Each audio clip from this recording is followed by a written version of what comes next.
Йо-хо-хо, виж тук твоите пушки, Ани, виж твоя има мерни. Ела, виж твоя има мерни. Я виж твоите има мерни.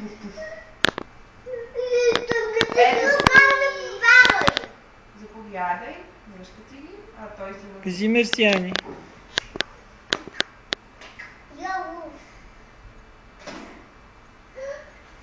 Защо къде да те повълка? Не може всички пушки да са твои. Едната е за теб, другите са за теб.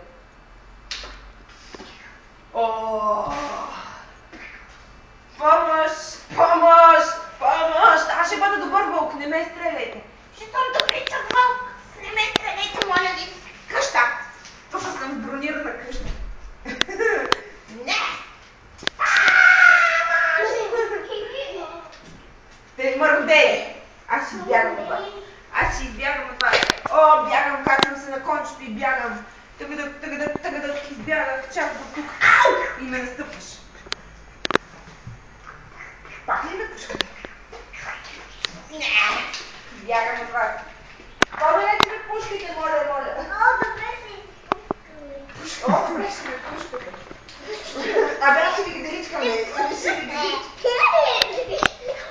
Ами аз го визям пушките. Не го визям пушките. Ани, какво стане ако визям пушките? Ай! Стига е. Ти си по-голяма пувка джипи от бати Тел. Дай да го виждам.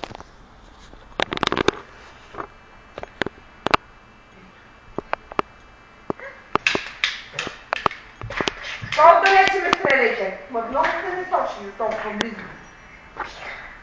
Помощ! Помощ! Какви сте вие? Я кажете.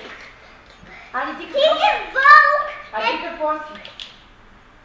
Аз съм човек, който стреля вълци. Как се казва този човек, който стреля вълци? Аз не си смислим, аз се към кака. Ани, как се казват хората, които стрелят по вълци? Хантър се казва. Хантър! А на български как се казва? Хантър. На английски. На български как? Кой дошъл да спаси червеното шапчето? Кажи. Бабата. Не бабата. Кой спаси червеното шапчето и бабата от вълка? Кой влязъл в къщата и питал, кой хърка тук? А? Лове. Точно. Не, опушката. Абе, моя. За опушката. И какво да правя?